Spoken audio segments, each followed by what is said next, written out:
இது வீடு இல்லைங்க, என்ற சித்தப்பன் கட்டின கோயிலுங்க. இந்த கோயில புனரமைச்சு கும்பாபிஷேகம் பண்ணாம நாங்க இங்க போக மாட்டோம். மானம் பறக்குது, ஞானம் பிறக்குது, வாழ்க்கை சறுக்குனா ஊரே சிரிக்குது. மானம் பறக்குது, ஞானம் பிறக்குது, வாழ்க்கை சறுக்குனா ஊரே சிரிக்குது. சத்தம் வராம அழுதுக்கோ, மக்க பண்ணாலும் சிரிச்சுக்கோ, சத்தம் வந்தாலும் தொடச்சுக்கோ, நல்லா இருக்க மாதிரி நடிச்சுக்கோ. சத்தம் வராம அழுதுக்கோ, மக்க பண்ணாலும் சிரிச்சுக்கோ, ரத்தம் வந்தாலும் தொடச்சுக்கோ, நல்லா இருக்க மாதிரி நடிச்சுக்கோ. அன்னை இப்போ, அன்னை இப்போ, அன்னை இப்போ ஹீரோ பேலன்ஸ் ஹீரோ. அன்னை இப்போ. அன்பிற்குரிய பெரியோர்களே, தாய்மார்களே, நண்பர்களே, தோழர்களே, உங்கள் அனைவருக்கும் அன்பான மாலை வணக்கம். ஒரு அற்புதமான சூழல், மழை வருமா வராதாங்கிற சூழல், ஒரு குளிர்ச்சியான சூழல். இப்போ ஒரு அற்புதமான நிகழ்ச்சி. ஒன்று, ஒரு திரைப்படத்தை பாராட்டுவது, இரண்டாவது ஒரு புத்தகத்தை அறிமுகப்படுத்துவது. இந்த ரெண்டு நிகழ்வும் இங்கே நடைபெறவிருக்கிறது. இன்றைக்கு காலத்தின் தேவையை ஒட்டி இந்த நிகழ்ச்சியை தமிழ்நாடு முற்போக்கு எழுத்தாளர் கலைஞர் சங்கமும் நவீன மனிதர்கள் அமைப்பும் ஏற்பாடு செய்திருக்கிறது. திரைப்படங்களை பொறுத்தவரை இன்னைக்கு பிரம்மாண்டமான படங்களை நோக்கி சென்று கொண்டிருந்த சூழல் மாறி மிக எளிமையாக இயல்பாக வருகிற திரைப்படங்கள் இன்றைக்கு மிகப்பெரிய வெற்றி பெற்று வருவதை நாம் பார்த்து வருகிறோம். பிரம்மாண்டமான படங்கள் பொருளாதார ரீதியாக வெற்றி பெற்றிருக்கிறது என்று பெருமை அடித்துக் கொண்டாலும் அது தோல்வி படங்களே என்கிற அடிப்படையிலே தான் நாம் பார்க்க வேண்டியது இருக்கிறது.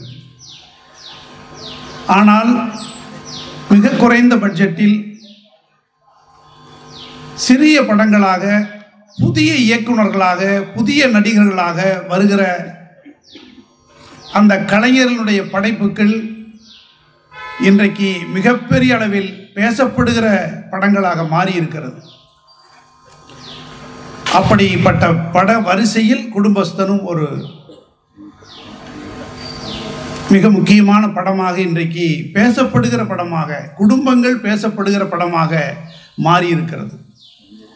ஒரு இந்த 2-3 ஆண்டுகளில் நீங்கள் பார்த்தீங்கன்னா சின்ன சின்ன படங்கள், லப்பர் பந்து உண்மையிலேயே அந்த படத்தை நான் திரையில் பார்த்துட்டு வந்ததுக்கு பின்னாடி, ஓடிடியில் வந்ததுக்கு பின்னாடி ஒரு 15 முறை பார்த்துருப்பேன். சலிக்காமல் இருக்குது எனக்கு. இன்னும் இப்போ போட்டாலும் பார்த்துட்டு இருக்கலாம்ங்கிற மாதிரியான ஒரு படமாக இன்றைக்கு அது மாறி இருக்கிறது. அது ஒரு பெரிய பிரம்மாண்டமெல்லாம் எதுவும் இல்லை. அது மாதிரியான படங்களாக இன்றைக்கு வந்துக்கிட்டே இருக்குது. அது வெற்றி பெற்றுக்கிட்டும் இருக்குது. அது தமிழக மக்கள் அந்த மாதிரியான படங்களை வெற்றி பெற வைப்பது மிக முக்கியமான விஷயம். இன்றைக்கு அது ஒரு அவசியமான ஒன்று. அது குழந்தைகளோடு போய் பார்க்குற மாதிரி, குடும்பங்களோடு போய் பார்க்குற மாதிரி. பெரிய பட்ஜெட் படம் வந்திருக்குது அப்படின்னாங்க, அது பேசிட்டு சொல்லும்போது குடும்பத்தோடு போய் பார்த்துறாதீங்க அப்படிங்கிறாங்க.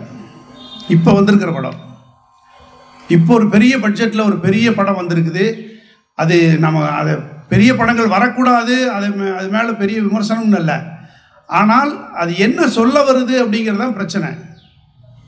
மக்களுக்கு என்ன செய்தியை சொல்ல வருகிறது என்பது தான் பிரச்சனை. இப்போ அந்த அடிப்படையில் இன்றைக்கு மிக மிக சாதாரணமான எளிய மனிதர்களாக இருந்து எந்த விதமான திரைத்துறையில் பின்புலமும் இல்லாதவர்கள், நம்முடைய ராஜேஷ் ஆகட்டும் அல்லது பிரசன்னாவாகட்டும், பெரிய பின்புலம் இல்லை அந்த திரைத்துறையில். ஆனால் போய் வெற்றி பெறுகிற அளவுக்கு ஒரு படத்தை இன்றைக்கு உருவாக்கி இருக்கிறார்கள்னா அவர்கள் உண்மையிலேயே பாராட்டப்பட வேண்டியவர்கள் என்கிற அடிப்படையிலே தான் தமிழ்நாடு முற்போக்கு எழுத்தாளர் கலைஞர் சங்கமும் நவீன மனிதர்கள் அமைப்பு இந்த நிகழ்ச்சியை ஏற்பாடு செய்திருக்கிறது.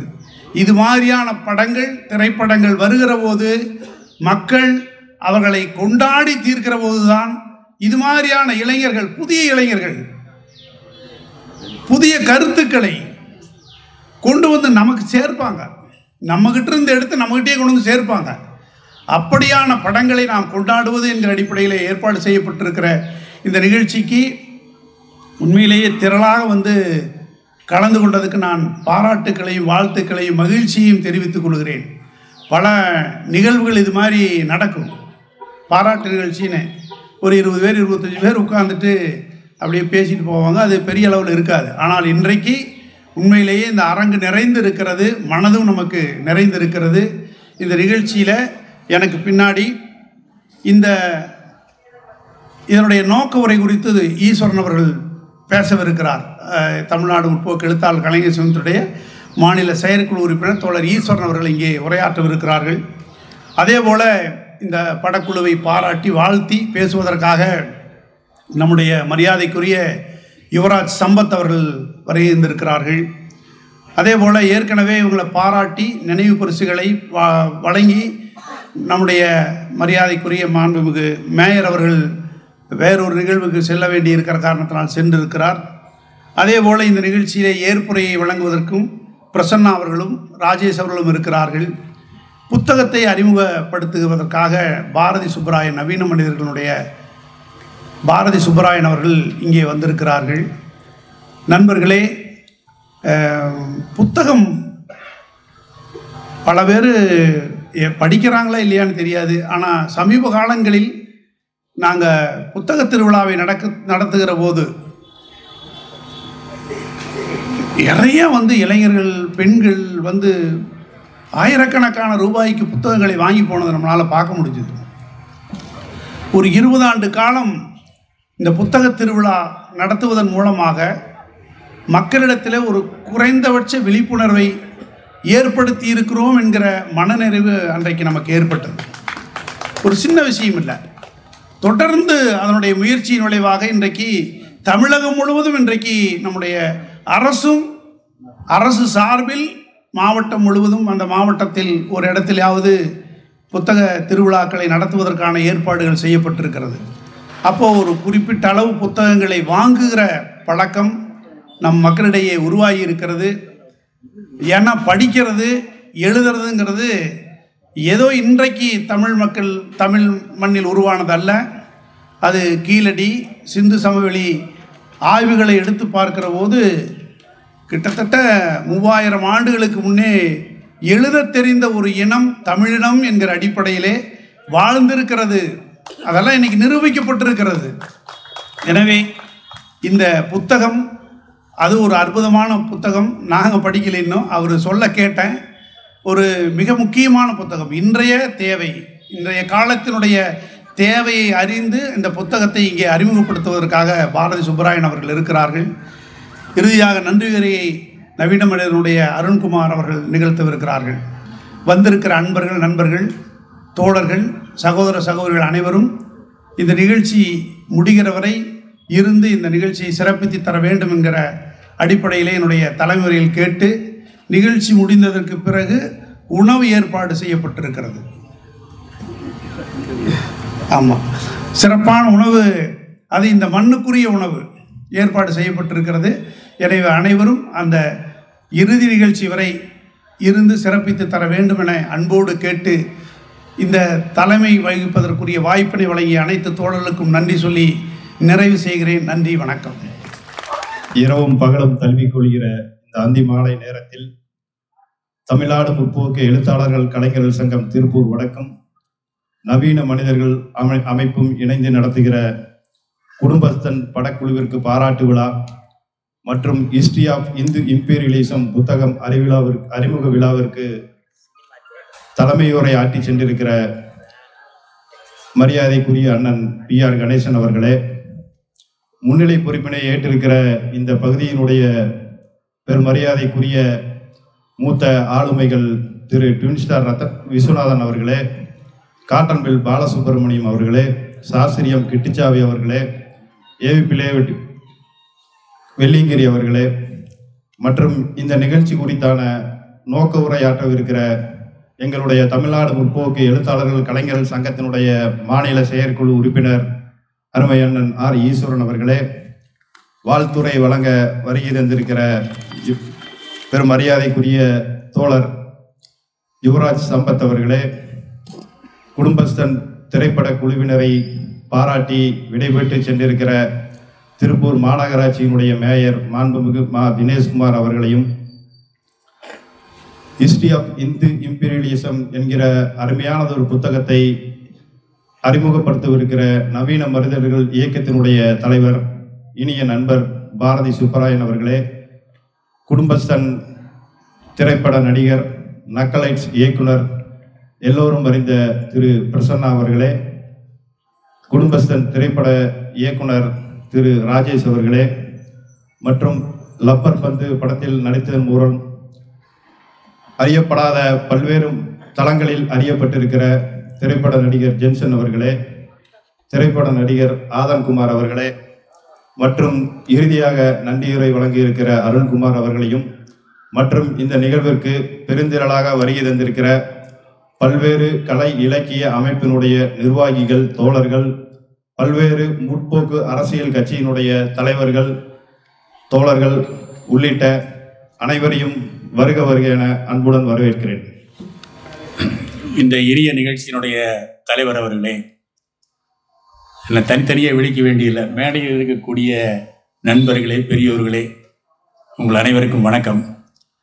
ஒரு அருமையான சூழலில் இப்படி ஒரு அற்புதமான நிகழ்ச்சி, ஒரு நல்ல திரைப்படம், ஒரு நல்ல நூல், இது குறித்து ஒரு விவாதிப்பதற்காக, பேசுவதற்காக, கலந்துரையாடுவதற்காக இப்படி ஒரு நிகழ்ச்சியை இரண்டு அமைப்புகளும் சேர்ந்து இங்கே ஏற்பாடு செய்திருக்கின்றார்கள்.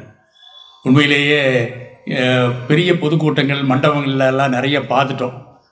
இந்த மாதிரி மக்கள் வாழ்கிற பகுதியில் மைக்ரோ லெவலில் ஜனங்களோடு உரையாட வேண்டும் என்பதற்காகத்தான் இந்த மாதிரி இடத்துல நம்ம இந்த ஏற்பாடு பண்ணியிருக்கிறோம். அதுதான் ஒரு புதிய இந்த மாற்றம். எப்பாவது பெரிய மண்டபங்களை பிடிக்கிறது அல்லது பெரிய தலைவர்களை வர வைக்கிறது அப்படிங்கிறது மட்டும் இல்லாமல் இந்த திரைப்படம் என்ன சொல்கிறது, இந்த திரைப்படம் பார்த்து நிறைய பேர் இருக்கிறாங்க. அதே மாதிரி இந்த நூல், இப்படி ஒரு முக்கியமான இரண்டு விஷயங்களை பற்றி பேசுவதற்காக, மக்களிடம் உரையாடுவதற்காகத்தான் இங்கே ஏற்பாடு செய்திருக்கிறோம். பெரியோர்களே, நண்பர்களே, முதல்ல திரைப்படம். இந்த திரைப்படம் இன்றைக்கு ஏற்படுத்தி இருக்கக்கூடிய தாக்கம் என்பது சாதாரணமானதில்லை என்பதை நீங்கள் அனைவரும் அறிவீர்கள். எவ்வளவு பிரம்மாண்டமான படங்கள் வந்துருச்சு, பெரிய அரசியல் தாக்கத்தை நிறைய உருவாக்கி இருக்குது. தமிழ்நாட்டிலேயே 4 முதல்வர்களை உருவாக்கியது திரைப்படம். அதே மாதிரி ஆந்திரா, இன்றைக்கி எல்லா இடங்கள்லையுமே திரைப்படத்தினுடைய தாக்கம் அரசியலை மட்டுமில்லை, ஒவ்வொரு வீடுகளிலும் கூட திரைப்படம் குறித்து திரைப்படம் அப்படிங்கிறத பற்றியான ஒரு சிந்தனை இன்றைக்கி எல்லா உலகம் முழுவதும் இருப்பதை நாம் பார்க்கிறோம். அப்படி ஒரு ஆதிக்கம் இருக்கிற ஒரு கலை சினிமா திரைப்படம் என்பதை நீங்கள் அனைவரும் அறிவீர்கள். இதை கொஞ்சம் பின்னாடி ஒரு 2 நிமிஷம், ஒரு 2-3 நிமிஷம் பின்னாடி போகணும்னு நான் நினைக்கிறேன்.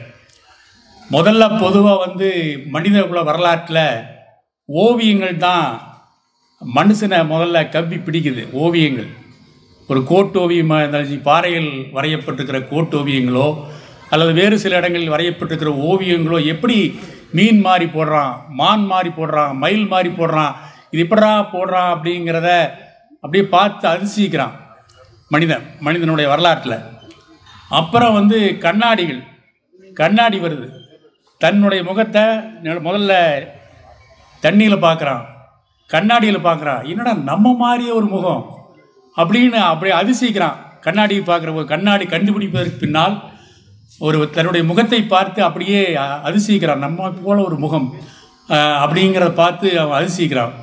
அதுக்கு அடுத்தபடியாக ஓவியங்கள், இன்னாரை பார்த்து, முத்துராமலிங்கம் அவர்களை பார்த்து ஒருத்தர் ஓவியம் வரைகிறாருன்னா அவர் பார்த்து நம்ம படத்தை அப்படி பிரமாதமாக வரைஞ்சிருக்காளேன்னு அதிசயப்படுறாங்க.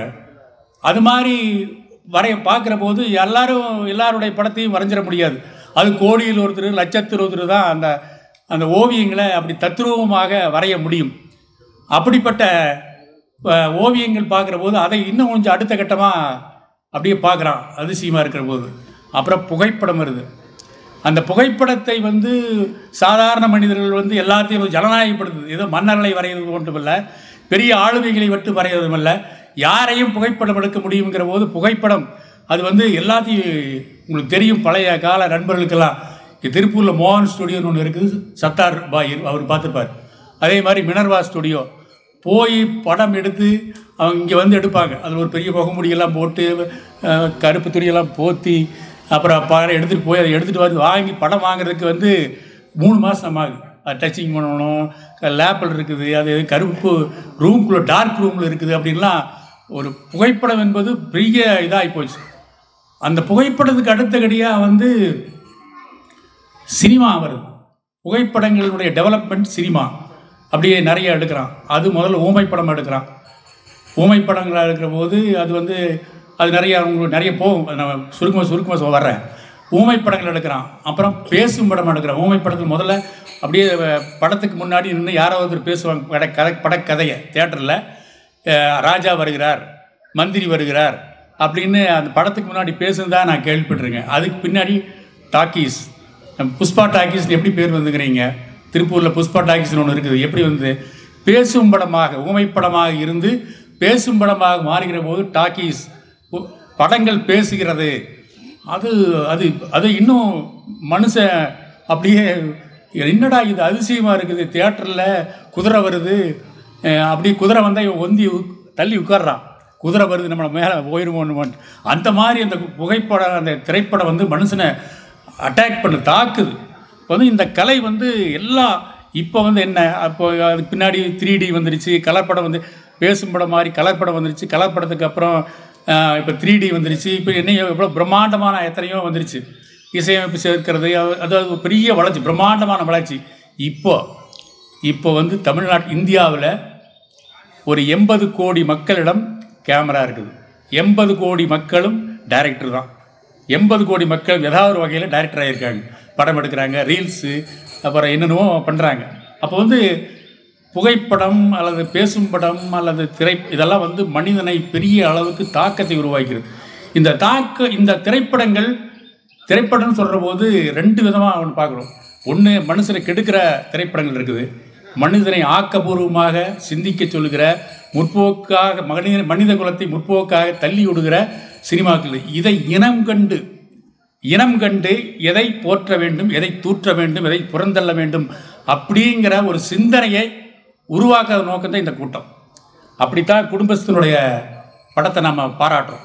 அது எப்படியெல்லாம் நம்ம சொல்லுது, நம்ம வாழ்க்கையை யதார்த்தமாக கோவை மாவட்ட வரலாற்றை, கோவை மாவட்ட பாசையில் எப்படியெல்லாம் சினிமாவில் வழக்கமாக வர்ற சினிமாவில் 1000 பேர்த்தை அடிக்கிறது, அப்படியே பறந்து போகிறது, அந்த மாதிரி எல்லாம் இல்லாமல் ஒரு வேலை இழந்த தொழிலாளி அவன் ஒரு பொய் சொல்வதன் மூலமாக என்னென்னலாம் கஷ்டப்படுறான். பெரிய மகாலட்சுமி போன்ற டீ கடைகள் வர்றதுனால சாதாரண டீ கடைகள்லாம் எப்படி அழிஞ்சு போச்சு அப்படிங்கிறத ரொம்ப தத்ரூபமாக வந்து நீங்கள் நினைமா. கொஞ்சம் பேர்த்த கேட்டேன், குடும்பஸ்தன் படம் பார்த்தீங்களான்னு. ஐயோ, நான் குடும்பஸ்தன் படம் பார்த்தேன் அப்படிங்க. நிறைய பேர் பார்த்துருக்குறீங்க, பார்க்கவும் கட்டாயம் பார்த்துருங்க. இந்த இதில் வரும் அப்படி ஒரு யதார்த்தமான வாழ்க்கையை ரொம்ப தத்ரூபமாக வந்து கலைஞர்கள் டைரக்ஷன்லாம் வந்து அப்படி பண்ணியிருக்கிறாங்க. அந்த மாதிரி படங்களை வந்து நம்ம பாராட்டுவது, ஊக்குவிப்பது, பார்க்க வைப்பது, ஒரு ரசனையை, புதிய விதமான ரசனையை உருவாக்க வேண்டும். அதுதான் இந்த கூட்டம்.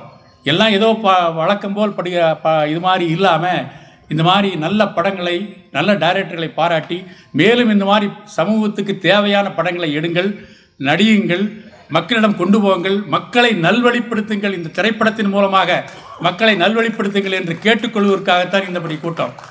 ஏற்கனவே நம்ம தமிழ்நாட்டில் கலைஞருடைய பராசக்தி எப்படி முற்போக்கான மூட நம்பிக்கைகளை ஒழிக்கிற ஒரு திரைப்படமாக தமிழ்நாடு முழுக்க பட்டி தொட்டி எங்கும் வந்தது என்பது உங்களுக்கு தெரியும். அது மாதிரி தமிழ்நாட்டில் எத்தனை திரைப்படங்கள், அதே மாதிரி அண்ணாவினுடைய ஓரிரவு, இப்படி நிறைய படங்களை சொல்லலாம். தமிழ்நாட்டில் முற்போக்கான கருத்துக்களை, மூட நம்பிக்கைகளை ஒழிக்கிற சமூகத்துக்கு தேவையான படங்கள் தமிழ்நாட்டில் தொடர்ச்சியாக வந்ததன் மூலியமாகத்தான் ஒரு மறுமலர்ச்சி தமிழ்நாட்டில் ஏற்பட்டிருக்குது. பல இடங்களில் மூட நம்பிக்கையான படங்கள் இருக்குது.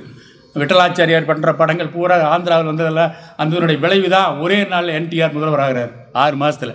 இல்லை, எதையும் நம்புவது, வெளுத்ததெல்லாம் பால் என்று நம்புவது, அப்படிப்பட்டதை இல்லாமல் நல்ல திரைப்படங்களை தமிழ்நாட்டில் வந்திருக்கின்றன. திரைப்படங்கள் வந்து இதுக்கு முன்னாடி வந்திருக்கிற படங்களான அற்புதமான படங்கள் வந்திருக்கின்றன. ஆனாலும் கூட அதை சாதாரணமாக இந்த சமூகம், அதாவது இந்த படங்களை கையில் வைத்திருக்கக்கூடிய, தியேட்டர்களை கையில் வைத்திருக்கக்கூடிய, திரைப்படத்துறையை கையில் வைத்திருக்கக்கூடிய ஆதிக்க சக்திகள் அவ்வளவு சுலபமாக இதை விட மாட்டார்கள். இவர்களெல்லாம் எப்படி நீந்தி மேலே வந்திருக்காங்கன்னு பெரிய ஆச்சரியம்தான். ஏன்னா அவள் அப்படித்தான் ஒரு படம், மிக பிரமாண்டமான ஒரு அற்புதமான படம். அந்த படத்தையே இல்லாமல் ஏவி ஒழிச்சு போட்டார், படத்தையே வாங்கி பொட்டியும் ஒழிச்சு போட்டார். அதே மாதிரி பாதை தெரியுது பார் என்ற ஒரு படம், அந்த காலத்தில் லிமாய்கோஸ் எல்லாம் எழுதி வந்த படம். அந்த படத்தை பொட்டியை வாங்கி அந்த படத்தையே க்ளோஸ் பண்ணி போட்டார் ஏவிஎம். அப்போது நல்ல கருத்துக்களை வரவிடாமல் தடுப்பதற்கு ஒரு பெரிய சக்திகள் தொடர்ந்து இருந்து கொண்டிருக்கின்றன. அதை மீறி இந்த படம் வந்திருப்பது பாராட்டிற்குரியது. அப்படி ஒரு நிச்சயமாக நாம் பாராட்ட வேண்டும். கலைஞர்கள் இந்த படத்தை எல்லாம் பார்க்காதவர்களெல்லாம் சாதாரணமாக வீட்டில் ஓடுது, தியேட்டருக்கு போக வேண்டியது, சக்தி தியேட்டருக்கு போக வேண்டியதில்லை, முன்னாடி புக்கிங் பண்ண வேண்டியதில்லை, எல்லாம் போக வேண்டியது, வீட்டையே பார்த்துக்கலாம். அந்த படத்தை எல்லோரும் பார்க்க வேண்டும் என்று கேட்டுக்கொள்கிறேன். ரெண்டாவதாக நூல், ஒரு இந்து இம்பீரியலிசம் என்ற நூல். பொதுவாக வந்து எதை ஒன்றை பற்றியும் ஏற்கனவே நான் சொன்னதை போல நல்லது கெட்டதை தெரிந்து கொள்வது போல ஒரு எதை ஒன்றை பற்றியும் ஒரு மிகப்பெரிய ஒரு அறிஞன் சொல்கிறான், டவுட் எவ்ரி திங் அப்படிங்கிறான், எல்லாவற்றையும் சந்தேகி அப்படிங்கிறான். என்ன சந்தேகம்னா சந்தேகம் இல்லை, அதை ஆராய வேண்டும். எதை பற்றியும் எல்லா பற்றியும் ஆராய வேண்டும் என்று சொல்வதற்காக அந்த வார்த்தையை அந்த அறிஞன் சொல்கிறான். அப்போ வந்து இன்றைக்கி நாம் இருக்கிற நாடு, நாம் பின்பற்றுகிற மதம், நாம் பின்பற்றுகிற கொள்கை, நாம் வாழ்கிற ஊர் எப்படி இருக்கிறது, எந்த மாதிரி இருக்கிறது என்பதை பற்றியெல்லாம் நாம் கொஞ்சம் யோசிக்கணும். பொதுவாக வந்து ஜனங்கள்லாம் முட்டாள்கள் இல்லை, நல்ல மனிதர்கள், நல்லவர்கள் தான். ஆனாலும் கூட அவங்க எப்படி இருக்கிறாங்க, பொதுவாக இருக்கிறாங்க. தான் உண்டு தன் உண்டு தன் பிள்ளை அப்படிங்கிற மாதிரி நம்ம குழந்தை குட்டி நல்லா இருக்கணும், நல்லா வசதியாக படிக்க வைக்கணும், நல்ல முறையில் கல்யாணம் பண்ணணும், வெளிநாட்டுக்கு போகணும், அப்புறம் கொஞ்சம் வயசாகணும், அப்புறம் செத்து போயிடணும், அவ்வளோதானே. அப்படிதான், அவ்வளோதான் அதிகபட்சமான சிந்தனை. இந்த சமூகம் எப்படி இருந்தால் நம்மளுடைய சந்ததிகள், நம் பிள்ளைகள், நம்மளுடைய பேரக்குழந்தைகள் எப்படி இந்த சமூகம் இருந்தால் நன்றாக இருக்கும் என்பதை பற்றி ஒரு சிந்தனை இல்லாத போக்கு இருக்குதா இல்லையா? அதனால தான் கற்றது கை அளவு கல்லாதது உலகளவுன்னு ஔவையார் சொல்கிறார். இப்போ நமக்கு தெரியாத ஏராளமான விஷயங்கள் இருக்குது. அப்போ வந்து இந்த நாம் பின்பற்றுகிறோம் மதம், இந்து மதத்தில் நம்ம சாமி கும்பிட்றோம், விநாயகனை கும்பிட்றோம், முருகனை கும்பிட்றோம், எல்லாம் இந்த எத்தனையோ சாமிகள் கும்பிட்றோம். அது யாரும் தப்புன்னு சொல்கிறதில்ல. ஆனாலும் கூட அந்த மதத்தில் என்ன தவறு இருக்கிறது, அது எப்படியெல்லாம் யாருடைய கையில் சிக்கி இருக்கிறது, அது என்ன வேலை செய்கிறது, அதனால் இந்த சமூகம் எப்படி சீரழிகிறது என்பதை பற்றி, ஒவ்வொரு மதத்தை பற்றியும் ஒவ்வொரு போக்கு பற்றி நம்ம யோசிக்கணும். ஏன்னா நம்ம வந்து அது ஏற்கனவே நான் சொன்ன மாதிரி எதை பற்றியும் எல்லா விஷயம் தெரியும். ஆனாலும் கூட பொது சிந்தனை என்கிற போது, பொது மரபு என்கிற போது, பொது புத்தி என்கிற வரபோது நாம் பலகீனமாக இருக்கிறோம் என்பதைத்தான் நாம் கடந்த கால சம்பவங்களில் பார்க்குறோம். இந்திய அரசியல் சட்டம் தான் நமக்கு எல்லாத்தையும் வழி நடத்துது. கிருஷ்ணமூர்த்தியாக இருந்தாலும் சரி, பொன்வண்ணனாக இருந்தாலும் சரி, ராஜமாணிக்கமாக இருந்தாலும் சரி, யாராக இருந்தாலும் நாம் எல்லோரும் எதில் கீழ் இருக்கிறோம். இந்திய அரசியல் சட்டத்தின் வழிகாட்டுதல் தான் இருக்குது. இந்திய அரசியல் சட்டம் தமிழில் வந்து பல ஆண்டு காலம் ஆகிவிட்டது. யாராவது இந்த புத்தகத்தை தொற்றுக்கிறோமா? அதுதான் நம்மளை வழி நடத்துது. அதுதான் நம்ம இப்போ ரோட்டில் ரைட் சைடு போகிறோமா லெஃப்ட் சைடு போகிறோமாங்கிறது யார் நடத்துகிறாங்க? அந்த புத்தகம் தான் சொல்லுது. கள்ள நோட்டு அடிக்கிறோமா நல்ல நோட்டு அடிக்கிறோமா யார் எது வழிகாட்டுது? அரசியல் சட்ட புத்தகம். 2 கல்யாணம் பண்ணிக்கலாமா, 3 கல்யாணம் பண்ணிக்கலாமா, 4 கல்யாணம் பண்ணிக்கலாமா, யார் எதை நிர்ணயிக்குது? அரசியல் சட்டம். எல்லா வகையும் நம்ம ஆள்றது அரசியல் சட்டம். ஆனால் அந்த அரசியல் சட்டத்தினுடைய புத்தகத்தை நாம் இங்கே எவ்வளவு பேர் பார்த்திருப்போம் அல்லது படித்திருப்போம்? நான் உள்பட எல்லாத்தையும் சொல்கிறேன், இல்லை, நெவர், ஒன்றும் இல்லை, ஜீரோ. அநேகமாக முழுசாக வந்து வக்கீல் யாராவது இருந்தால் படிச்சிருக்கலாமான்னு தெரியல. அரசியல் சட்டத்தை யாருமே படித்ததில்லை. ஆனால் அதன் கீழ் தான் நாம் வாழ்கிறோம். அப்படின்னு என்ன அர்த்தம்? நாம் ஒன்றும் இல்லை, ஜீரோவாக இருக்கிறோம். எல்லா அறிவாளிகள், எல்லா குடும்பஸ்தர்கள் நல்லவர்கள், பணம் சம்பாதிக்கிறோம், நம்ம எப்படி இருக்கிறோம் அப்படிங்கிற பார்க்குறது தான் இந்து மதம். இந்த இதை பற்றி, இந்த நூலை பற்றி நாம் பின்பற்றுகிற இந்து மதம் எப்படிப்பட்ட மதம் என்கிறதை பற்றி ஒரு அற்புதமான நூலை பாரதி அவர்கள் அதை பற்றி நூல் மதிப்பீடு செய்கிறார்கள். பொதுவாக வந்து சமீபத்தில் கொஞ்ச நாளைக்கு முன்னாடி ஒரு ஆய்வு, அதாவது மனித உறுப்புகளில் எவ்வளவு சதவீதம் நமது உறுப்புகள் வேலை செய்கின்றன என்று பற்றி ஒரு ஆய்வு. கை அது எவ்வளவு சதவீதம் வேலை செய்கிறது? ஒரு 50%. கால் எவ்வளவு வேலை செய்கிறது? ஒரு 40%. குடல் எவ்வளவு வேலை செய்கிறது? ஒரு 30%. இப்படியெல்லாம் ஆய்வு பண்ணுறான் ஒருத்தன். உடல் உழைப்புகளில் நம்ம எவ்வளவு பயன்படுத்துகிறோம் அப்படின்னு. ஜீரண உறுப்பு நம்ம ஜீரணம் பண்ணுறது இல்லைங்க, அது வந்து 200% வேலை செய்தாமா. நம்ம இட்லிக்கு பதிலாக 2 இட்லிக்கு பதிலாக 7 இட்லி சாப்பிட்டாலும் ஜீரணம் பண்ணுது 200%. மூளை எவ்வளவு சதவீதம் வேலை செய்யுதுன்னு பார்த்தா 3%. 3% தான் மூளை வேலை செய்கிறது. அப்படின்னா நம்ம எவ்வளவு தூரம் நம்ம முன்னேற வேண்டியது பாருங்க. அப்போ இதை பற்றி அப்போ வந்து நம்ம ஒன்று கற்றது கைமண் அளவு கல்லாத உலகளவு இருக்குல்ல. அப்போ அதை தெரிந்து கொள்வதற்கு இந்த 3% மூளையை 3% மூளையிலேயே அப்படி இருக்கிறாங்கிறது வேறு விஷயம். 3% மூளையிலேயே உலகத்தையே விலைக்கு வாங்குற ஆளும் இருக்கிறான். அப்போ வந்து மூளையை வந்து நல்ல முறையில் பயன்படுத்துவதற்கு நாம் வந்து தொடர்ச்சியாக அதுக்கு தான் புத்தக கண்காட்சி. தமிழ்நாடு அரசாங்கம் இந்தியாவிலேயே எங்கேயும் இல்லாத எந்த மாநிலத்திலும் இல்லாமல் எல்லா மாவட்டங்களிலும் புத்தக கண்காட்சி நடந்தது. எதுக்கு? நம்மளை அறிவை விரிவு செய்யணும்னு பாரதி சொன்ன மாதிரி அறிவை விரிவு செய்யணும். அதுக்கு தான் இந்த மாதிரி அமர்வுகள், நூல் அறிமுகம் இதெல்லாம் இருக்குது. அப்போ வந்து அதை பற்றி தோழர்கள், நண்பர்கள், குடும்பங்களில் புத்தக வாசிப்பு என்பதை ஒரு முக்கியமான குறிக்கோளாக, முக்கியமான லட்சியமாக ஏதாவது ஒன்று படி அப்படின்னு சொல்கிறதுக்காக இந்த மாதிரி திரைப்படங்கள் அல்லது நாம் வாழ்கிற வாழ்க்கை, நாம் வாழ்கிற நாடு, நம்மை பற்றி, நம்ம உலகத்தை பற்றி தெரிந்து கொள்வதற்காக நம் முயற்சி எடுக்க வேண்டும் அப்படிங்கிறதுக்காக இந்த மாதிரி அமர்வுகள். இது வந்து வந்திருக்கக்கூடிய உண்மையிலேயே வந்து ரொம்ப சந்தோஷப்படுறேன். ஒரு ஜீவா காலனியில் வெகு நாளைக்கு அப்புறம் இப்படி ஒரு அமர்வு. எத்தனையோ முடாமத்தாளம் போடுறோம், கோயிலுக்கு கும்பிட்றோம், காவடி எடுத்துகிட்டு போகிறோம், அதெல்லாம் போகிறோம். ஜீவா காலனியில் ஒரு கலை இலக்கிய அமர்வு நடந்தது பார்த்திங்கன்னா 1965 இதே இடத்துல ஒரு நாடகம், ஒரே தெய்வம் என்ற ஒரு நாடகம். அநேகமாக காதல் தெரிஞ்சிருக்கலாம். ஒரே தெய்வம் என்ற ஒரு நாடகம். இங்கே இந்த வீட்டு பக்கத்தில் நடேசன் ஒருத்தர் இருந்தார். அவர் தான் மேக்கப் மேன். அவர் தான் மிகப்பெரிய நாடக இயக்குனரும் கூட, மேக்கப் மேன் கூட. அவர் ஆசிரமில் தொழிலாளி, மிக பிரமாண்டமான மேக்கப் போடுவார். 1965 எத்தனை வருஷம் ஆச்சுங்க? 50 வருஷத்துக்கு மேலே, 50 வருஷத்துக்கு மேலே இந்த கூட்டத்தில் ஒரு இலக்கிய கூட்டம் ஜீவாகாலை நடத்துகிறோம்னா நாம் எங்கே இருக்கிறோம்?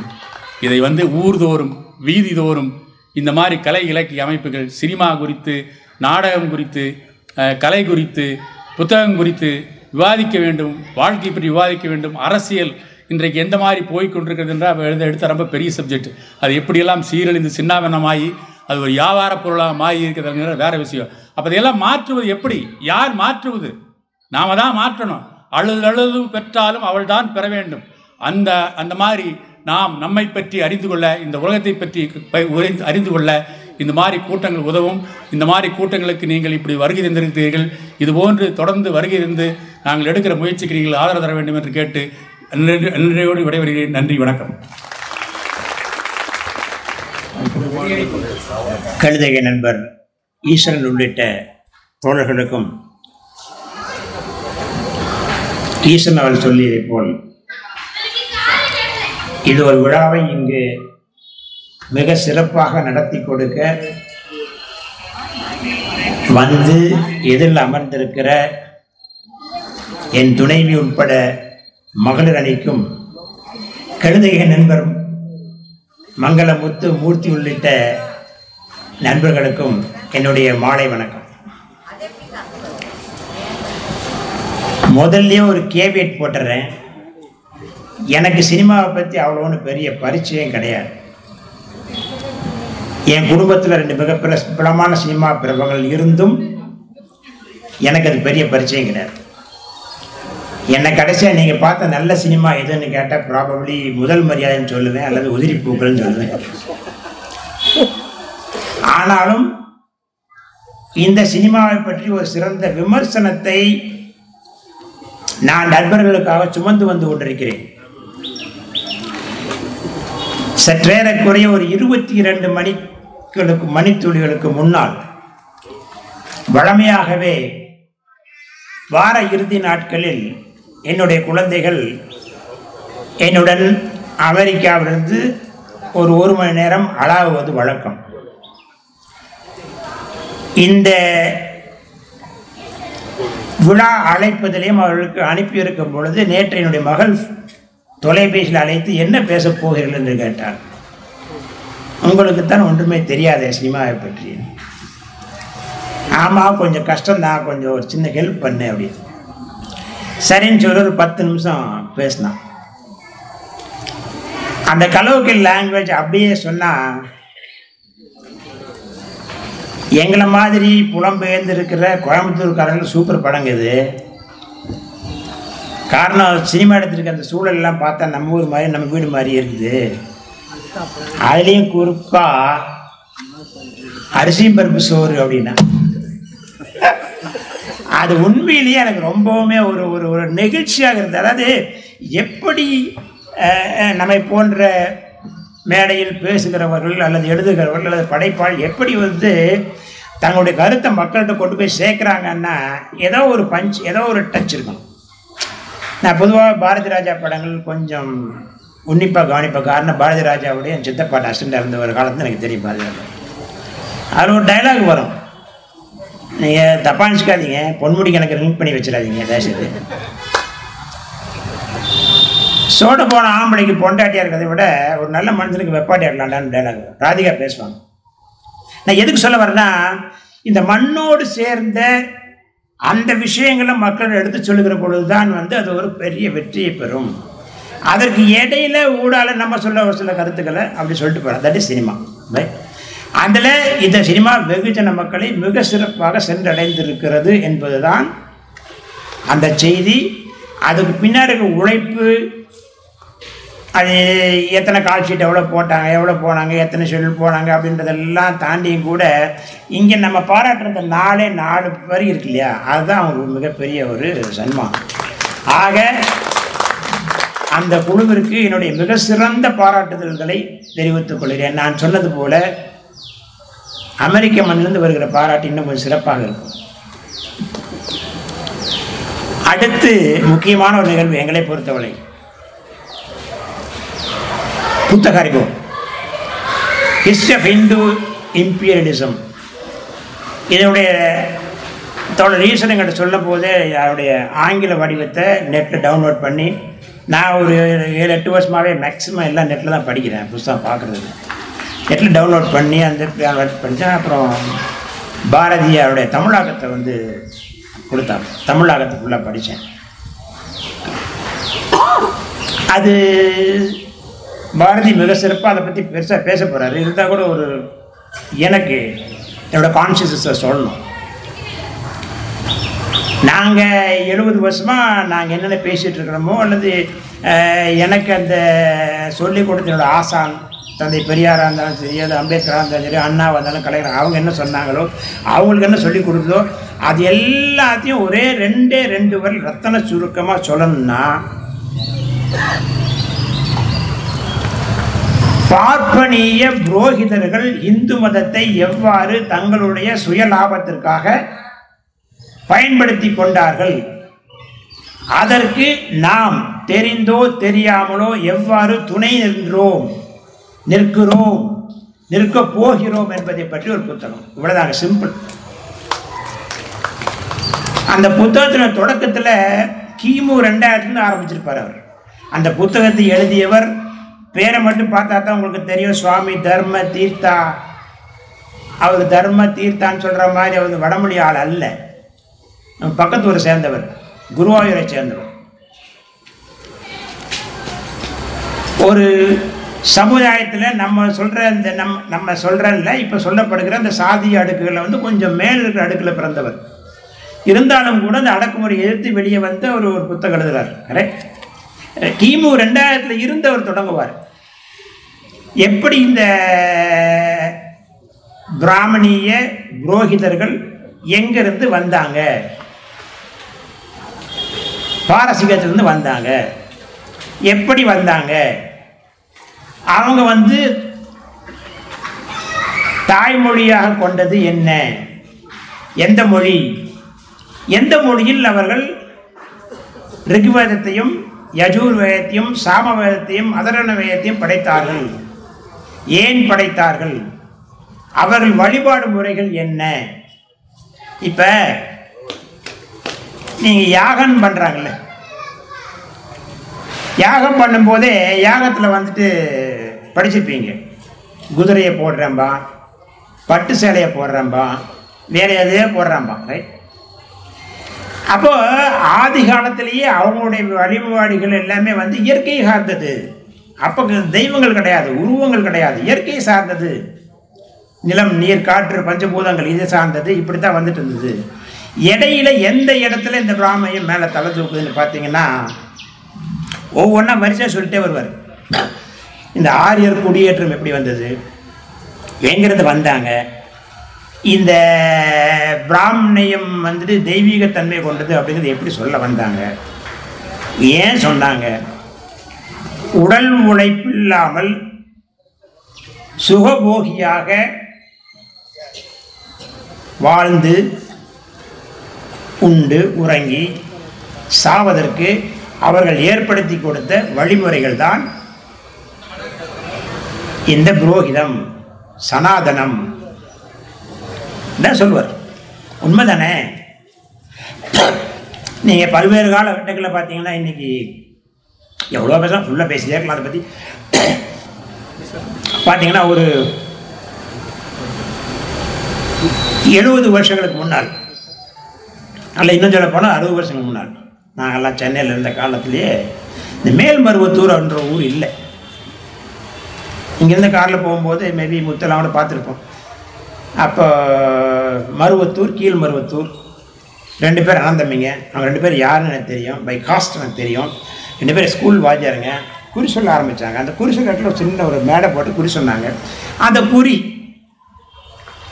10 பேர்த்துக்கு வந்துட்டு 4, 3, 7 அப்படின்னா ஒருத்தருக்கு மட்டும் தப்பாக 8ன்னு சொல்லிப்போம். அந்த 8 மட்டும் பழிச்சிருக்க மாதிரி பெரிய மனுஷன் ஆயிடுறாங்க வச்சுக்கோங்க. அந்த கோயில் ஏன் ஃபேமஸ் ஆச்சுன்னு சிந்திச்சு பார்த்துருக்கீங்களா? அந்த கோயிலை பொறுத்தளவுக்கு தான் எந்த பெண்மணியும் எப்பொழுதும் எந்த சூழலிலும் உள்நுழைந்து தரிசிக்கலாம். சரியா?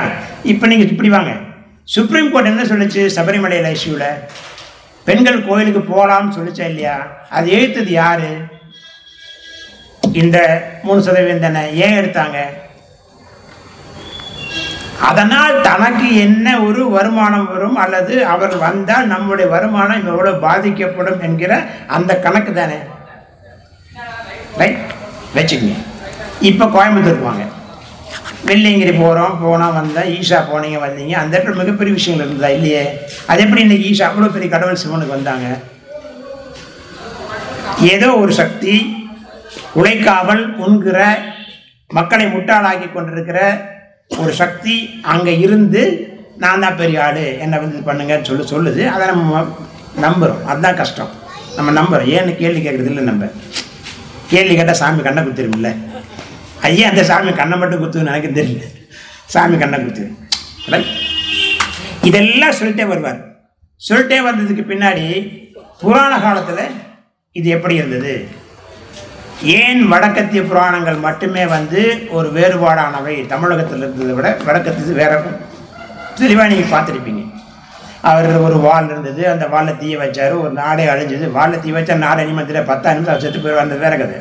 பட் இப்படியே வந்துட்டு இருக்கும். ஆனால் அதையவே தமிழில் நீங்கள் வந்துட்டு இந்த ராமாயணம் வந்து என்ன பண்ணியிருப்போம், நம்ம சிந்தனைக்கு கீழடி சொல்லிச்சுல்ல, 5000 வருடங்களுக்கு முன்னால் முற்பட்டு நாகரிகத்துக்கு சொந்தக்காரர்கள் நாம். 5000 வருஷத்துக்கு முன்னாடி நம்ம வந்துட்டு தங்கத்தில் அணிகள் நனைந்திருக்கிறோம். இப்போ கிடைத்த எவிடன்ஸ் மட்டும் கார்பன் டேட்டா பற்றி சூலூர், ஆதிச்சநல்லூர், கொடுமணல் இதெல்லாம் சொல்லுதில்லை நம்ம தானே. நம்ம அப்போ எப்படி எழுதியிருப்போம், இவர் ராமேஸ்வரம் போனவர் அங்கேருந்து கப்பலில் ஸ்ரீலங்கா போனார், கப்பலில் போய் அந்த ராவணன் அல்லது யாரோ ஒருத்தர் வென்றாரு, திருப்பி வந்தாருன்னு எழுதிருப்பே தவிர இங்கேருந்து ஒரு 4 குரங்களை கூட்டு போய் அந்த குரங்கு வந்து மலையெல்லாம் தூக்கி போய் எழுதிருக்க மாட்டாங்கல்ல. இப்போ நமக்கு அவங்களுக்குள்ள வித்தியாசமே இந்த ஒரு வித்தியாசம் தான். இந்த வித்தியாசம் ஆதி காலத்திலிருந்தே இருந்தது. அதான் சொல்கிறார், இன்டர்நெட்டு தோன்றியது அல்ல. புராண காலத்திலிருந்தே திராவிட நாகரிகம் என்பது அந்த வடவத்திய நாகரிகத்துக்கு மாறுபாடானது. இங்கு பகுத்தறிகிற, சிந்திக்கிற, யோசிக்கிற, எல்லா விஷயங்களையும் கேள்வி கேட்கிற அறிவு திராவிடத்தில் இருந்தது. இது அவனுக்கு பிடிக்குமா? பிடிக்காது. அப்போ அடுத்து என்ன சொல்ல வர்றோம், சரி நம்ம ஆட்சி அதிகாரத்தில் இருந்தால் தான் இதை சாதிக்க முடியும்னு சொல்ல வரலாம். அப்போ மன்னர்களிடத்துல போயிட்டு நீ இதை செய்ய உனக்கு நல்லது கிடைக்கும், இது செய்யாத கெட்டது கிடைக்கும், பையனை தேர்காலில் விடுன்ற அந்த அந்த அந்த அந்த அந்த பாரம்பரியத்தில் வந்த நம்மகிட்ட வந்து என்ன சொல்கிறான், இது வந்து உனக்கு நல்லதுக்கு இல்லை. அந்த மன்னருடைய ராஜகுருவாக இவன் வந்து உள்ள நுழைஞ்சு அந்த இடத்துல ஆட்சி அதிகாரத்தை கைப்பற்றிருக்கான். தஞ்சாவூர் பக்கத்துலேருந்து வந்தவங்க எல்லாமே தெரியும், நீடாதி மங்கலங்களும் முப்புடாதி மங்கலங்களும் நீடாமங்கலங்களும் எப்படி தோன்றின, 1000 வேலிக்கு சொந்தக்காரர்களை வந்துட்டு எப்படி இந்த குறிப்பிட்ட சாதி வந்து அந்த 1000 வேலி எப்படி கை கொண்டது அப்படிங்கிறதெல்லாம் வந்து படித்தா தெரியும். இதை சொல்லிட்டு வர்றாரு. இதை சொல்லிட்டு வந்ததுக்கு பின்னாடி அடுத்தது பக்தி இலக்கியங்கள் இதை ஏன் தடை போடவில்லை, இதற்கு ஏன் வந்து பக்தி இலக்கியங்கள் வந்து இதுக்கு ஒரு ஒரு ஒரு ஒரு ஒரு இதை அழிக்கலை அப்படின்ற மாதிரி விஷயம் சொல்லுவார். அப்பவும் பக்தி இலக்கியங்களை பற்றி சொல்லும் பொழுதும் பக்தி இலக்கியங்களை ஏன் அவனுக்கு பிடிக்கலன்னா, நந்தனார் தாழ்த்தப்பட்ட சாதியை சார்ந்த நந்தனார் சிவனை பார்க்கக்கூடாது, சிவனை தரிசிக்கக்கூடாது என்று 1000 வேலிக்கு சொந்தக்கார ஆண்டை அடிமைப்படுத்துகிறான். நந்தனுடைய பக்தியை பெற்று சிவன் பெருமான் நந்தனை ஆட்கொள்கிறார். எதுக்கு வேணாம் இல்லையே, இங்கே இவனுக்கும் சாமிக்கும் நடுவில் நான் சொல்கிறதான் சாமிக்கு தெரியும், நீ சொல்கிற சாமிக்கு தெரியாது. ஆண்டாள் திருப்பாவை இல்லாத இதுவாக ஊருக்கு நீங்கள் பாடிட்டு போகிறீங்க.